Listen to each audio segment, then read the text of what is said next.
Hachem nourrit et donne l'abondance à tout le monde. Mouchké, c'est ainsi que l'homme s'appelait. En tout cas, c'est ainsi que l'appelait le seigneur non-juif avec qui il travaillait. Le seigneur était très riche et possédait de nombreux biens, des champs, des vignobles, des fermes, des étables, des auberges, des maisons et bien plus encore.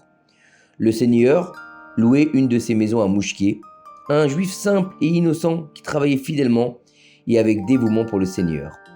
À la fin de chaque période, Mouchké venait chez le seigneur avec de grosses sommes d'argent qu'il gagnait grâce à la vente de l'alcool, selon le montant du contrat qu'ils avaient défini entre eux.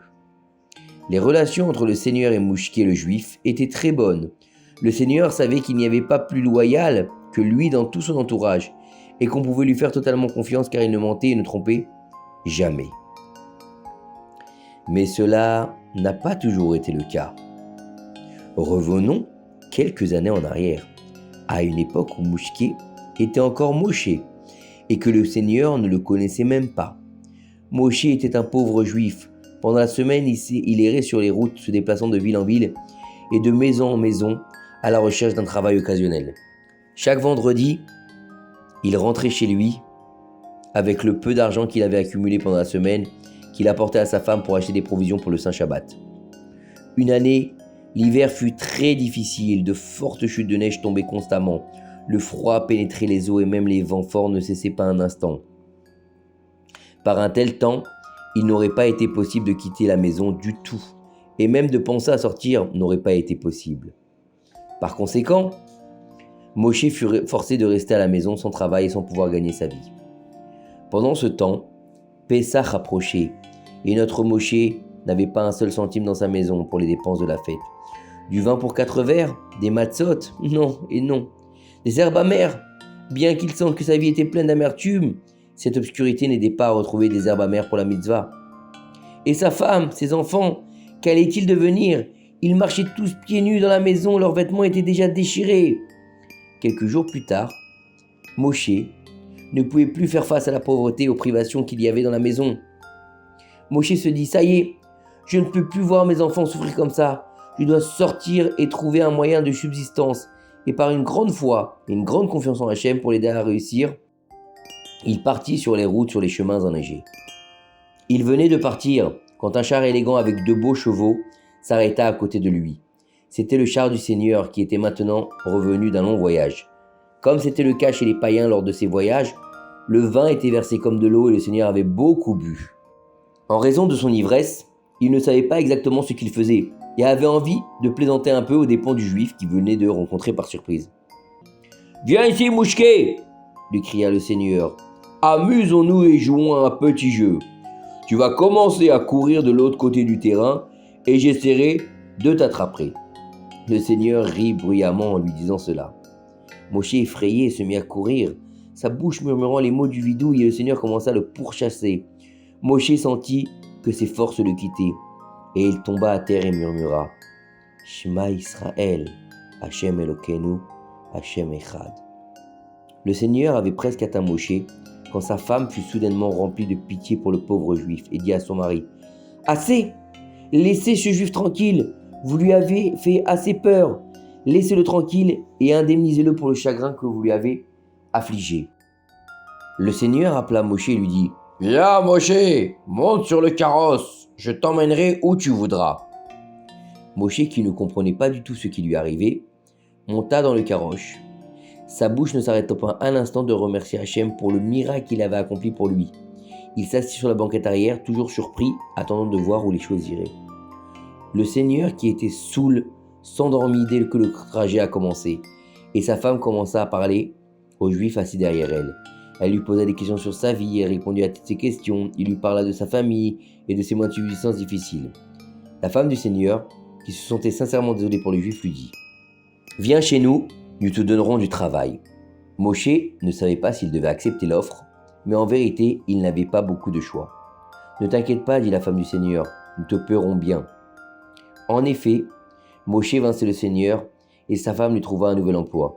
À la fin de chaque journée, lorsque Moshe terminait son travail, il lui apportait une enveloppe de contenant 100 roubles. Moshe tenait l'argent dans ses mains et son cœur se remplissait de joie. Il n'avait jamais reçu une telle somme pour son travail. La femme du Seigneur se tourna vers lui et demanda « Je vous demande de venir travailler ici régulièrement, et en échange de votre travail, vous recevrez une belle somme d'argent. » Au bout d'un moment, Moshe vint travailler chez le Seigneur, le cœur rempli de joie. « Dieu merci, Pessah aura lieu dans quelques jours, et avec l'argent que je reçois en travaillant ici, je pourrai acheter des matzot, du vin, de la bonne nourriture et des beaux vêtements neufs pour ma femme et mes enfants. » Moshe frappa à la maison du Seigneur, la porte s'ouvrit, et dans l'embrasure de la porte se tenait le Seigneur. « Alors, Mouchké, tu es encore en vie ?» demanda le Seigneur.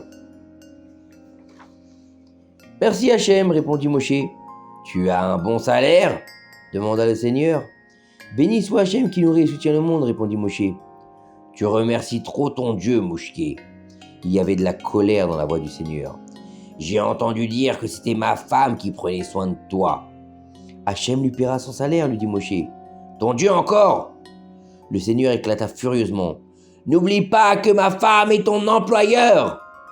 Moshe frissonna légèrement, mais se renforça dans sa foi et se tourna vers le Seigneur en disant fermement « C'est Hachem Yitbarach, lui seul qui pourvoit à mes besoins. » Maintenant, le Seigneur devint hystérique. « Sors d'ici !»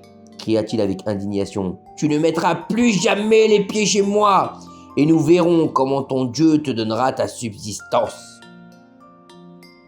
Le pauvre Moshe s'enfuit de là aussi rapidement que possible. Dépité, Moshe rentra chez lui sans argent ni travail. Il commença à se préparer pour Pessah. Il sortit rapidement tout le chametz de sa maison, car il n'y en avait pas beaucoup, ou de nourriture dans sa maison.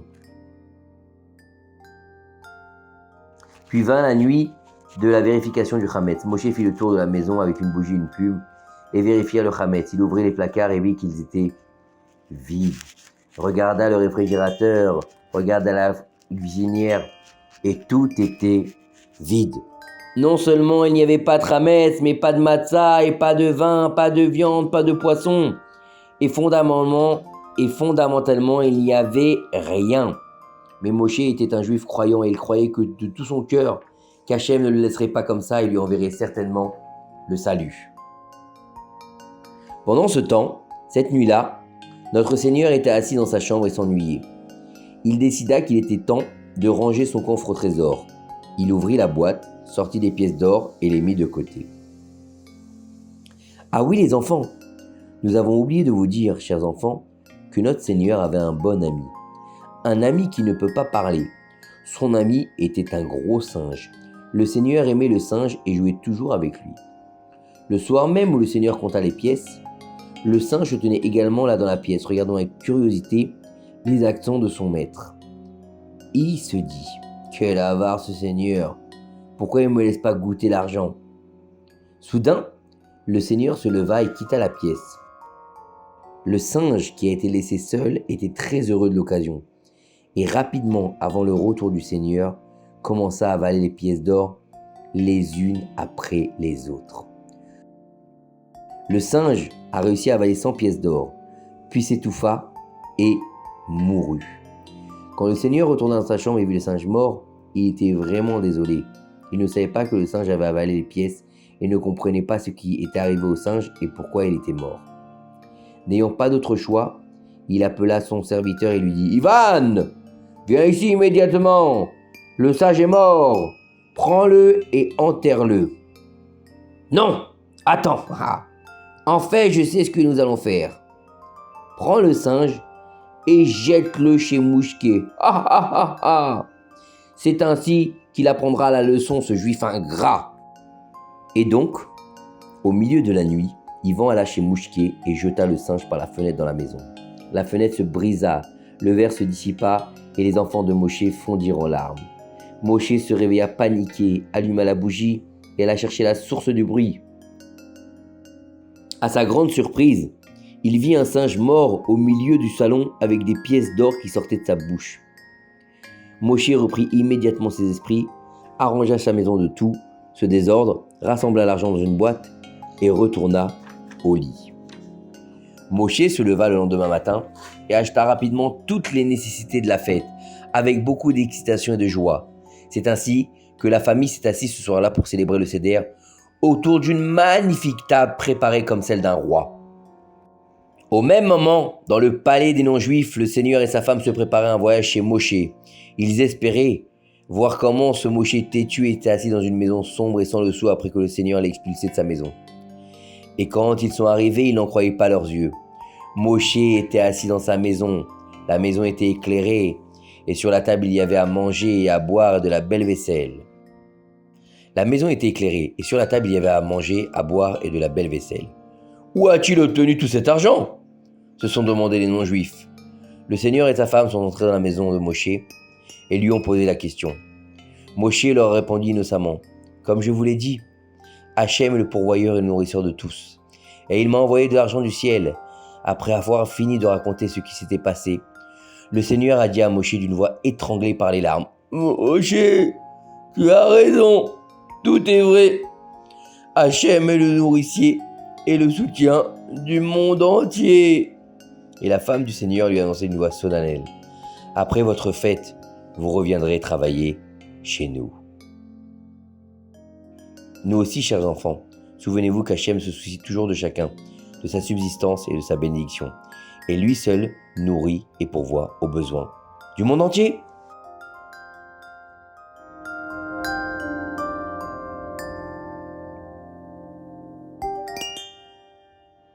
Maintenant, chers enfants, il est temps de faire Shema Israël tous ensemble.